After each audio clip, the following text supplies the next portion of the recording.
श्री स्वामी समर्थ. एक प्रश्न आलेला आहे. अत्यंत मूल्यवान आणि अत्यंत महत्त्वाचा प्रश्न आहे. एका स्वामी भक्ताने आपल्याला विचारलेलं आहे, की उपवासाच्या दिवशी, ज्या दिवशी आपलं व्रत असतं किंवा उपवास असतो, त्या दिवशी आपण जर योगायोगाने स्वामीच्या मंदिरामध्ये गेलो किंवा एखाद्या धार्मिक स्थळी गेलो किंवा एखाद्या ठिकाणी काहीतरी धार्मिक कार्यक्रम चालू आहे, अशा ठिकाणी जर आपण गेलो आणि त्या ठिकाणी जर प्रसाद बनवलेला असेल, वरण-भात किंवा चपाती, भाजी वगैरे असा जर प्रसाद बनवलेला असेल, तर तो ग्रहण करायचा की नाही?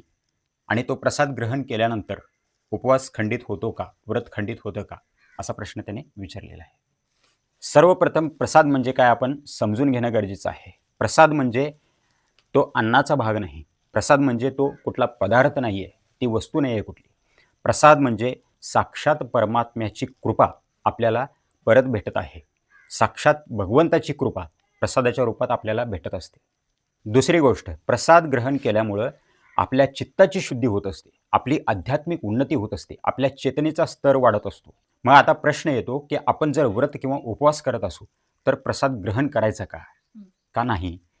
तर याचं उत्तर शास्त्रामध्ये असं सांगितलेलं आहे, तुम्ही जे व्रत करताय किंवा जो उपवास तुम्ही करताय, तो जर सकाम असेल किंवा तुम्ही कुठल्याही इच्छापूर्तीसाठी किंवा मनोकामनापूर्तीसाठी जर उपवास आणि व्रत करत असाल आणि त्यासाठी तुम्ही संकल्प केलेला असेल, निश्चय केलेला असेल, की मी पूर्णपणे अन्नाचा त्याग करणार आहे, तर अशा व्रतामध्ये किंवा अशा उपवासामध्ये आपल्याला प्रसाद ग्रहण करायचा नाही.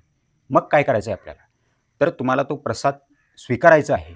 त्या प्रसादाला तुम्ही मस्तकाला लावू शकता. त्या प्रसादाचा तुम्ही गंध घेऊ शकता आणि शक्य असेल तर तो प्रसाद आपल्यासोबत थोडासा आपण सोबत घेऊन जाऊ शकता घरी आणि ज्या दिवशी तुमचा उपवास संपेल, त्यावेळेस तुम्ही तो प्रसाद ग्रहण करू शकता. कारण प्रसादाचा त्याग करणं म्हणजे साक्षात भगवंताच्या कृपेला नाकारण्यासारखं आहे. त्यामुळे प्रसादाचा त्याग कधीही करायचा नाही. प्रसादाचा अवमान कधीही आपल्याला करायचा नाही. दुसरी गोष्ट, तुम्ही जे व्रत करत आहात, उपवास करत आहात, ते केवळ भगवंताच्या प्रसन्नतेसाठी करत असाल. त्यामागे तुमची कसलीही इच्छा नसेल आणि तुमच्यावर जर प्रसाद ग्रहण करण्याची वेळ आली, तर त्यावेळेस विचार न करता प्रसाद ग्रहण करायचा आहे. त्यामुळे तुमचं व्रत किंवा उपवास खंडित होत नाही. कारण प्रसाद हे अन्न नसून किंवा कुठलाही पदार्थ नसून, तर ती एक दिव्य गोष्ट असते.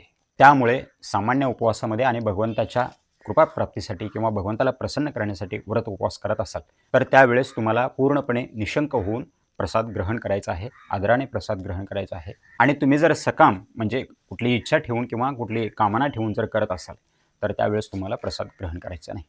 श्री स्वामी समर्थ.